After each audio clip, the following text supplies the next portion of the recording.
انور اللہ فاروقی رحمۃ اللہ علیہ بانی جامعہ نظامیہ کی جو علمی خدمات ہیں اس سے ایک دنیا واقف ہے، اور آج نسل در نسل امت مسلمہ اس سے استفادہ کرتی آ رہی ہے۔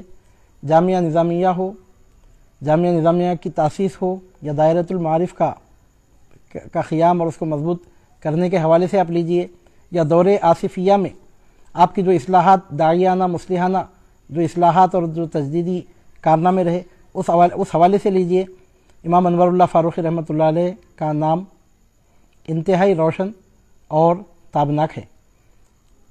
میں زیادہ ڈیٹیل میں گئے بغیر مختصر انداز میں امام انور اللہ فاروقی رحمہ اللہ کے تذکرہ خیر پر کچھ گفتگو کرنے جا رہا ہوں۔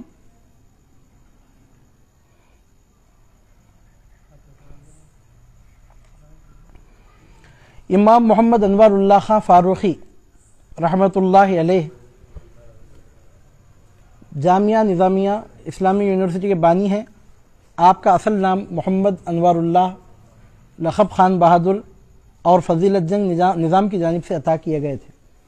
اصل نام تھا آپ کا محمد انوار اللہ فاروقی، سیدنا فاروق اعظم رضی اللہ تعالیٰ عنہ کی اولاد میں سے تھے۔ البتہ نظام نے آپ کو خان بہادر کا اور فضیلت جنگ کا خطاب عطا کیا تھا۔ آپ کی تاریخ پیدائش مارچ کی 10 تاریخ ہے، 1848 میں آپ پیدا ہوئے۔ تاریخ وفات یعنی جس سال آپ کا وصال ہوا 1917 ہے، 1917 میں آپ کا وصال ہوا۔ ایک بہت بڑے عالم اور ایک جامعہ کے مؤسس اور ایک عظیم مصنف کی حیثیت سے دنیا بھر میں آپ کا تعارف ہے۔ آپ کی ولادت ربیع الثانی کی 4 تاریخ کو 1265 ہجری میں مہاراشٹرا کے شہر ناندیڑ میں ہوئی تھی۔ اب تو مہاراشٹرا میں ہے، وہ سلطنت آصفیہ کا حصہ تھا پہلے۔ تو ناندیڑ میں 1265 ہجری میں 4 ربیع الثانی کو آپ پیدا ہوئے۔ آپ کی والدہ کا بیان ہے کہ حمل کے دوران انہوں نے خواب میں دیکھا کہ حضور نبی کریم صلی اللہ علیہ وسلم قرآن مجید کی تلاوت فرما رہے ہیں۔ پھر امام انور اللہ فاروقی اسی حمل سے پیدا ہوئے۔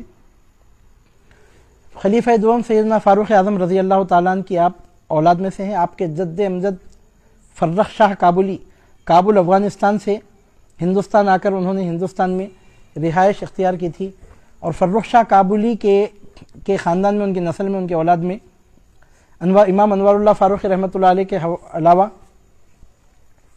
دیگر بزرگ بھی مشہور ہوئے۔ مثال کے طور پر سیدنا بابا فرید الدین گنج شکر قدس اللہ تعالیٰ سے رہ العزیز بھی فرخ شاہ کابلی کی اولاد ہی میں تھے، اور اسی طرح امام ربانی شیخ احمد سرہندی مجدد الفسانی بھی انہی کی نسل سے تھے۔ امام انوار اللہ فاروقی رحمۃ اللہ علیہ نے 1269 سن ہجری میں مولوی حاجی امیر الدین صاحب کی بیٹی سے شادی کی، اور ان کی زوجہ کا 1304 سن ہجری میں 26 رمضان کو انتقال ہو گیا۔ ان کی وفات کے بعد آپ نے کوئی دوسرا عقد نہیں کیا۔ آپ کو 2 بیٹے اور 4 بیٹیاں تھیں۔ پہلے فرزند کا نام آپ نے عبد الجلیل رکھا تھا۔ یہ اسی سال پیدا ہوئے تھے جس سال جامعہ نظامیہ کا قیام عمل میں آیا، 1292 سن ہجری میں، اور اس کے 3 سال بعد ان کا انتقال ہو گیا۔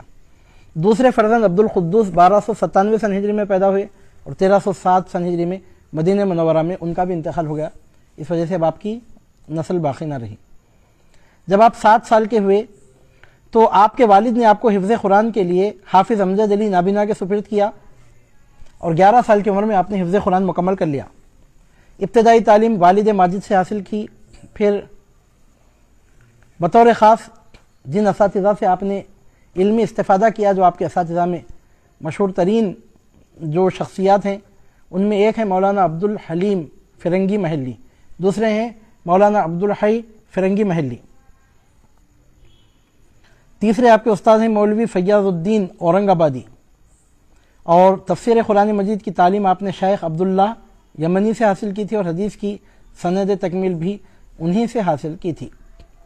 آپ نے مولانا عبد الحلیم فرنگی محلی اور مولانا عبد الحی فرنگی محلی سے فقہ اور منطق پڑھی تھی، اور فقہ کی کچھ تعلیم مولوی فیاض الدین اورنگ آبادی سے بھی حاصل کی تھی۔ تفسیر قرآن مجید آپ نے شیخ عبداللہ یمنی سے پڑھی، اور حدیث کی سند بھی انہی سے حاصل ہوئی۔ 1285 سن ہجری میں، مطلب جب آپ کی عمر 20 سال کی ہوئی، تو آپ کلرک کی حیثیت سے ملازم ہو گئے، 1.5 سال تک آپ نے یہ خدمت انجام دی۔ اس کے بعد کچھ غلط اندراج کرنے کے لیے آپ کو کہا گیا، کچھ ناجائز معاملہ تھا جو آپ کو لکھنا پڑا اس میں، تو اس کی وجہ سے آپ نے استعفیٰ دے دیا اور ملازمت سے سبکدوش ہو گئے۔ آپ کی زندگی کا جو اہم ترین کارنامہ رہا وہ یہ تھا کہ 19 ذوالحجہ 1292 سن ہجری کو مولوی مظفر الدین کے گھر پر ایک مجلس مشاورت منعقد ہوئی تھی، جس میں حیدرآباد میں ایک اسلامی یونیورسٹی کے قیام کی ضرورت کا خیال ظاہر کیا گیا، جو علوم اسلامی کی اعلیٰ اور خصوصی تعلیم مہیا کرے گی۔ یہ تجویز منظور کر لی گئی۔ علماء کی ایک بڑی تعداد نے یہ خیال ظاہر کیا کہ امام انوار اللہ فاروقی کے علاوہ کوئی ایسی ہستی نظر نہیں آتی جو اس طرح کے ادارے کی سرپرستی کر سکے، لہذا آپ اس ادارے کے سربراہ مقرر کیے گئے۔ حیدرآباد میں مولوی زماں خان شہید رحمہ اللہ کی شہادت کا جو دلدوز واقعہ پیش آیا تھا، آپ نے مہدویوں کے گمراہ ہونے کا جو فتویٰ دیا تھا، اس کے نتیجے میں ایک نوجوان مہدوی نے آپ کو شہید کر دیا تھا۔ جب آپ نماز سے فارغ ہو کر ظہر کی نماز کے بعد تلاوت میں مشغول تھے تو ایک نوجوان مہدوی نے آ کر آپ پر اس طرح حملہ کیا تھا کہ آپ شہید ہو گئے تھے۔ جو چھٹے نظام محبوب علی پاشا کے وہ استاذ تھے اور علماء اہل سنت و جماعت میں ایک مثالی شخصیت تھے حیدرآباد کی، تو ان کی شہادت کا جب دلدوز سانحہ پیش آیا، مولوی زماں خان شہید رحمۃ اللہ علیہ جب شہید ہو گئے تو ان کی جگہ ان کے بھائی کو نواب میر محبوب علی خان کا استاذ مقرر کیا گیا تھا۔ ان کے اور دیگر بھی اساتذہ تھے، اب ان کی جگہ زماں خان شہید کی جگہ ان کے بھائی کو مقرر کر دیا گیا تھا، لیکن انہوں نے تعلیم اور تدریس اور پڑھنے پڑھانے سے بڑھ کر دوسرے معاملات کی طرف ان کی توجہ تھی، لہذا انہوں نے خود یہ تجویز پیش کی کہ چونکہ ان کی دوسری ذمہ داریاں ہیں، لہذا 2 اساتذہ کے نام انہوں نے آصف جاہ ششم نواب محبوب علی خان آصف جاہ 6 کے اساتذہ کے لیے 2 نام انہوں نے پیش کیے، منظور کر لیے گئے۔ اس طرح امام انوار اللہ فاروقی اور سید اشرف حسین محبوب علی پاشا کے استاذ مقرر ہو گئے۔ چھٹے نظام کے اساتذہ میں امام انوار اللہ فاروقی کا اور سید اشرف حسین صاحب کا نام پیش کیا گیا اور اس کو منظوری دی گئی۔ آپ شروع میں یہ منصب اختیار نہیں کرنا چاہتے تھے، لیکن بعد میں استخارے کے بعد اسے قبول کر لیا۔ اس طرح 1295 سن ہجری میں آپ چھٹے نظام چھٹے آصف جاہ نواب محبوب علی خان کے استاد مقرر ہوئے۔ امام انوار اللہ فاروقی رحمہ اللہ نے 3 مرتبہ مکہ مکرمہ اور مدینہ منورہ کے مقدس شہروں کا سفر اختیار فرمایا۔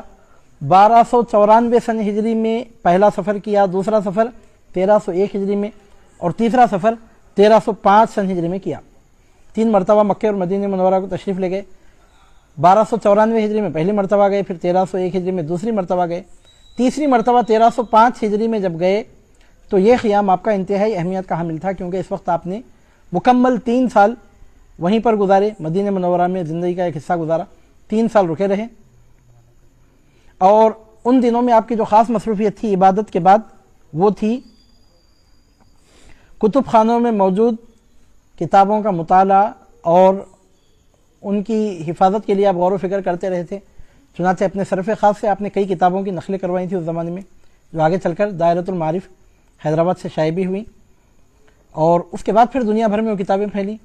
اور یہ 3 سال کا جو آپ کا مدینہ منورہ کا قیام تھا، اس کی ایک اہم یادگار آپ کی کتاب انوار احمدی بھی ہے، جو خاص قیام مدینہ منورہ کے دوران آپ نے تصنیف فرمائی۔ حق کی بات، ایمان کی بات یہ ہے کہ اس کتاب کے سطر سطر سے، لفظ لفظ سے، حرف حرف سے عشق رسول کے چشمے پھوٹتے ہوئے نظر آتے ہیں۔ آپ نے اپنے ذاتی خرچ پر اسلامی کتب کی نقلیں تیار کروائی تھی مدینہ منورہ کے قیام کے دوران، بطور خاص علی المتقی الہندی کی کتاب کنز العمال ذخیرہ حدیث، جو 9 جلدوں میں ہے، حدیث کا ایک انسائکلوپیڈیا اس کو ہم کہہ سکتے ہیں، اس کتاب کو آپ نے نقل کروایا۔ علاوہ ازیں جامع مسند امام اعظم، سنن بیہقی وغیرہ اور کئی کتابوں کو آپ نے نقل کروایا تھا۔ اس سفر کے دوران ایک خاص بات یہ بھی ہوئی کہ آپ کی بیٹی کا انتقال آپ کی بہن کا انتقال ہو گیا اور آپ کے ایک فرزند بھی وفات پا گئے۔ ان دنوں میں آپ خود بھی بہت سخت بیمار ہو گئے تھے، زندگی کو خطرہ لاحق تھا۔ بالآخر مدینے کے علماء اور صوفیہ، خصوصاً حاجی امداد اللہ مہاجر مکی رحمہ اللہ، جو آپ کے پیر بھی تھے، جن سے آپ کو مختلف سلاسل میں خلافت و اجازت بھی حاصل تھی۔ حاجی امداد اللہ مہاجر مکی رحمہ اللہ کے اصرار پر امام انوار اللہ فاروقی رحمہ اللہ پھر حیدرآباد واپس ہوئے۔ جب مقدس شہروں کی زیارت سے فارغ ہو کر آپ حیدرآباد واپس پلٹے تو پھر ایک اہم بات یہ پیش آئی کہ 7ویں آصف جاہی سلطنت کے آخری فرمان روا اعلیٰ حضرت نواب میر عثمان علی خان کے آپ استاد مقرر ہوئے۔ 7ویں نظام کی تاج پوشی کے بعد امام انوار اللہ فاروقی نے اپنا تمام وقت علوم اسلامی کی خدمت کے لیے وقف کر دیا۔ اب 6 آصف جاہ کے تو آپ استاد رہ چکے تھے، اب 7ویں آصف جاہ کے بھی آپ استاد بنے، اور جب میر عثمان علی خان صاحب کی جب تاج پوشی ہو گئی، جب ان کی حکومت کا دور شروع ہوا، جب سلطنت عثمانیہ کا آغاز ہوا، تو اس وقت سے آپ نے بطور خاص اپنا وقت علوم اسلامی کی خدمت کے لیے وقف کر دیا۔ تاہم نظام نے ان کو دکن کے صدور کے عہدے کے لیے قائل کر لیا، اگرچہ کہ پہلے آپ نے اعتراض کیا کہ وہ گورنمنٹ کی نوکری نہیں کرنا چاہتے، کیونکہ 55 سال کی عمر میں اس وقت ریٹائرمنٹ دے دیا جاتا تھا۔ حیدرآباد اسٹیٹ میں طریقہ تھا کہ کسی ملازم کی عمر جب 55 سال کی ہوتی تو اس کو ریٹائر کر دیتے تھے، تو اس وقت آپ کی عمر 55 سال سے متجاوز تھی۔ آپ نے اسی بات کو بہانہ بنایا، صدر الصدور کا عہدہ پیش کیا گیا، تو آپ نے فرمایا کہ میری عمر ریٹائرمنٹ کی عمر کو کراس کر چکی ہے 55 سال، جو اس وقت وہاں کا جو رواج تھا اس کے مطابق، تو آپ نے انکار کیا۔ لیکن عثمان علی پاشا نے آپ کی خدمت میں بطور خاص اصرار کیا کہ اس عہدے کو آپ قبول کریں، کیونکہ آپ سے زیادہ مناسب کوئی اور شخصیت نہیں ہے۔ پھر آگے چل کر نواب عثمان علی خان کے دور میں آپ مذہبی امور کے وزیر بنائے گئے، منسٹر کے رینک پر آپ پہنچے، وزیر بنائے گئے، مشیر امور مذہبی، اور مذہبی امور کے آپ وزیر بنائے گئے۔ 1336 سن ہجری میں آپ کی پیٹھ پر کچھ پھوڑے نکل آئے، کوئی علاج نہ کروایا گیا، خدشہ تھا کہ شاید یہ سرطان تھا، کینسر تھا۔ بالآخر اطباء نے تصدیق کر دی کہ یقیناً یہ سرطان یعنی کینسر ہی ہے۔ نظام کے حکم پر ماہر اطباء کو بلایا گیا، بادشاہ خود آپ کے شاگرد تھے، آپ کے علاج کا بہتر سے بہتر بندوبست کروایا گیا، ماہر ترین اطباء کو بلایا گیا، تمام اطباء اسی نتیجے پر پہنچے کہ یہ سرطان ہے اور اس کے لیے عمل جراحی کیا جائے، سرجری کی جائے۔ ایک لمبا آپریشن ہوا اور وہ پھوڑا نکال دیا گیا۔ ڈاکٹروں نے آپ کو مبارکباد دی کہ اب آپ کو مکمل صحت ہو گئی ہے، جس پر آپ نے ان ڈاکٹروں سے کہا کہ مغرب کے بعد دوبارہ آپ کا معائنہ کیا جائے۔ جب آپ بستر پر لیٹے تو چہرہ پیلا پڑنے لگا، کلمہ طیبہ کی تلاوت شروع کر دی۔ جب جمادی الاولیٰ کے آخری دن کا سورج غروب ہوا تو امام انوار اللہ فاروقی نے 1336 سن ہجری میں وفات پائی۔ امام محمد انوار اللہ فاروقی کو جامعہ نظامیہ میں سپرد خاک کیا گیا۔ ہر سال 29 جمادی الاولیٰ کو امام کا عرس منایا جاتا ہے۔ جامعہ نظامیہ کی تقریبیں تقسیم اسناد بھی اسی دن منعقد کی جاتی ہے۔ امام انوار اللہ فاروقی رحمہ اللہ ایک بہت بڑے مصنف کی حیثیت سے بھی ہمیشہ یاد رکھے جائیں گے، کیونکہ آپ نے جو تحریریں چھوڑی ہیں وہ انتہائی اہم ترین سرمایہ ہے مسلمانوں کے لیے۔ امام محمد انوار اللہ فاروقی رحمۃ اللہ علیہ کئی کتابوں کے مصنف تھے۔ آپ کی چند کتابوں کے نام اس طور پہ ہیں: مقاصد الاسلام 11 جلدیں، افادۃ الافہام 11 جلدیں، انوار اللہ الودود فی مسئلۃ وحدۃ الوجود، ایک کتاب کا نام ہے الکلام المرفوع، اور ایک کتاب کا نام ہے افضل الافہام، ایک کتاب کا نام ہے انوار الحق، اور یہ کتاب آپ نے قادیانیوں کے رد میں لکھی تھی، رد قادیانی پر کتاب ہے۔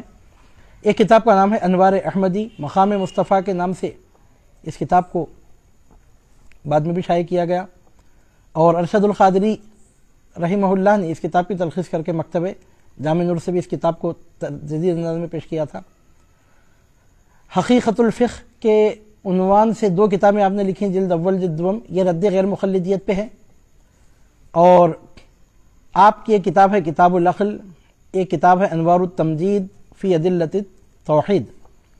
امام محمد انوار اللہ فاروقی رحمہ اللہ نے تصوف کے تمام سلاسل طیبہ کی ابتدائی تعلیم اور سند خلافت اپنے والد محترم سے حاصل کی تھی۔ یہاں میں آپ کو یاد دلاتا چلوں یا عرض کرتا چلوں کہ امام انوار اللہ فاروقی رحمہ اللہ کا جو گھرانہ تھا وہ بالکل صوفیانہ ماحول کا گھرانہ تھا۔ آپ کے والد ماجد دکن کے مشہور ترین صوفی بزرگ حضرت سیدنا رفیع الدین خندھاری قدس اللہ تعالیٰ سرہ العزیز کے نواسے تھے، جو خواجہ رحمۃ اللہ نائب رسول رحمۃ اللہ علیہ کے براہ راست خلیفہ ہوتے ہیں۔ احمد آباد شریف میں جن کی درگاہ شریف زیارت گاہ خلائق ہے، جہاں سے ہزاروں بندگان خدا فیضیاب ہوتے رہتے ہیں ہمارے علاقے میں، تو احمد آباد شریف کی درگاہ کے بارے میں سب جانتے ہیں کہ یہ کیسی بافیض درگاہ ہے۔ تو امام حضرت سیدنا خواجہ رحمۃ اللہ نائب رسول رحمۃ اللہ علیہ، جن کی درگاہ رحمت آباد میں مشہور ہے، ان کے خلیفہ، ان کے براہ راست خلیفہ حضرت شاہ رفیع الدین خندھاری قدس اللہ تعالیٰ سرہ العزیز، امام انوار اللہ فاروقی رحمۃ اللہ علیہ کے والد کے نانا ہوتے ہیں۔ مطلب یہ کہ صوفیانہ ماحول تھا، اور آپ کو اپنے والد سے ہی سب سے پہلے تمام سلاسل کی اجازت بھی ملی تھی۔ بعد ازاں مکہ مکرمہ و مدینہ منورہ کے سفر کے دوران آپ حضرت حاجی امداد اللہ مہاجر مکی سے بیعت ہوئے، اور ان کی معیت میں آپ نے منازل سلوک طے کیا۔ بات حضرت حاجی امداد اللہ مہاجر مکی رحمۃ اللہ علیہ کی نکل رہی ہے، تو میں آپ کے سامنے عرض کر رہا ہوں کہ یقیناً وہ اکابر دیوبند کے بھی شیخ ہیں، مولانا رشید احمد گنگوہی کو، مولانا قاسم نانوتوی کو، اور غالباً مولانا اشرف علی تھانوی کو بھی انہی سے اجازت خلافت وغیرہ رہی ہے۔ لیکن جن لوگوں کو معلوم نہیں ہے، ان لوگوں کی معلومات کے لیے بات میں آپ کے سامنے عرض کر رہا ہوں کہ دیوبندیوں کے جو وہابیت زدہ عقائد ہیں، ان سے حاجی امداد اللہ مہاجر مکی رحمۃ اللہ علیہ کا کوئی دور دور تک کا واسطہ نہیں تھا۔ بالکل مسلک حق اہل سنت و جماعت کی تعلیمات پر اور اہل سنت و جماعت کے معمولات پر، جو معمولات ہیں اہل سنت و جماعت کے، اس پر وہ قائم عامل رہے۔ ان کی ایک کتاب مشہور ہے فیصلہ ہفت مسئلہ۔ دیوبندیوں سے کئی مسائل میں ان کا اختلاف رہا، میوزیکل قوالی کو جائز سمجھتے تھے، سماع بالمزامیر کے قائل تھے، اور حضور نبی کریم صلی اللہ علیہ وسلم کے میلاد مبارک کے موقع پر قیام کو بھی وہ جائز سمجھتے تھے، اور بالخصوص وہابیت زدہ جو عقائد رہے ہیں علماء دیوبند کے، ان سے آپ کا کوئی تعلق نہیں تھا۔ اس کا زبردست ڈاکومنٹری پروف خود امام انوار اللہ فاروقی رحمۃ اللہ علیہ کی کتاب انوار احمدی ہے، جس کا آپ نے دیباچہ لکھا ہے، اور انوار احمدی میں جو رد وہابیت کیا گیا ہے، وہابیت کا جس شد و مت کے ساتھ رد کیا گیا ہے، پوری کتاب پڑھ کر اس کی آپ نے زبردست تصدیق تائید فرمائی، فرماتے ہیں کہ اس کتاب کے حرف کی میں تصدیق کرتا ہوں۔ اس کتاب میں جو مسلک جو مشرب بیان کیا گیا ہے، وہی میرا مسلک میرا مشرب ہے۔ تو بہرحال حاجی امداد اللہ، مطلب یہ اس لیے میں عرض کر رہا ہوں، بعض لوگ جن کو معلوم نہیں ہے وہ لوگ یہاں پر کنفیوز نہ ہوں۔ اب ایسا بولتے بھی ہیں بعض لوگ کہ اشرف علی تھانوی اور امام انوار اللہ فاروقی پیر بھائی تھے، تو پیر بھائی تھے تو پیر، اور ایک پیر بھائی کا الگ ہے عقیدہ، دوسرے پیر بھائی کا الگ ہے، تو کون کیا کریں گے۔ حاجی امداد اللہ مہاجر مکی رحمۃ اللہ علیہ ہمارے بزرگ تھے، وہ اور اہل سنت و جماعت کے تمام معمولات پر ان کا عمل تھا، اور دیوبندی علماء کے جو وہابیت زدہ نظریات ہیں، ان سے حضرت حاجی امداد اللہ مہاجر مکی رحمۃ اللہ علیہ کا کوئی دور دور کا بھی واسطہ نہیں تھا۔ حاجی امداد اللہ مہاجر مکی نے انہیں کسی خواہش کے، آپ کو امام انوار اللہ فاروقی کو کسی خواہش کے اظہار کے بغیر تمام سلاسل طریقت کی اسناد اجازت عطا فرمائی، اور دکن میں اپنے مریدین کو روحانی معاملات میں ان سے رہنمائی لینے کی تاکید کی۔ تاہم امام انوار اللہ فاروقی رحمۃ اللہ علیہ نے کبھی کسی کو مرید بننے کے لیے نہیں کہا۔ اگر کبھی کسی نے مرید بننے کی خواہش ظاہر کی تو آپ عاجزی سے فرما دیا کرتے، میں اس قابل نہیں ہوں، کسی قابل شخص سے بیعت ہو جائیے۔ اگر وہ شخص اصرار کرتا تو آپ اس سے اپنے سلسلے میں بیعت فرما لیا کرتے۔ عموماً سلسلہ قادریہ میں مریدین کو آپ بیعت کرتے تھے، تاہم اگر کوئی مرید کسی اور سلسلے میں بیعت ہونا چاہتا تو اس کی خواہش کا احترام کرتے ہوئے اسی سلسلے میں اس کو داخل کرتے تھے، اور روزانہ کے وظائف بھی ان کو بتا دیا کرتے تھے۔ اگر کوئی علوم روحانیہ و باطنیہ اور عرفان الہی سے زیادہ شغف رکھنے والا ہوتا تو اس کو فتوحات مکیہ کے اسباق میں مشغولیت کی ہدایت فرماتے۔ مطلب یہ کہ آپ فتوحات مکیہ کے دروس منعقد کیا کرتے تھے، تو اپنے مریدین میں سے جن کو اس قابل دیکھتے تو ان کو ان مجالس محافل میں شریک ہونے کی آپ ہدایت فرمایا کرتے تھے۔ امام محمد انوار اللہ فاروقی رحمہ اللہ کے تعلق سے بہت کچھ کہا گیا ہے، کہا جا رہا اور کہا جاتا رہے گا، اس میں کوئی شک نہیں ہے۔ تو جو سوال ہوا تھا، تو اختصار کو ملحوظ رکھتے ہوئے ہم نے انٹرنیٹ پر موجود ایک مختصر جو مواد تھا وہ آپ کے سامنے ہم نے پیش کرنے کی سعادت حاصل کی۔ ویسے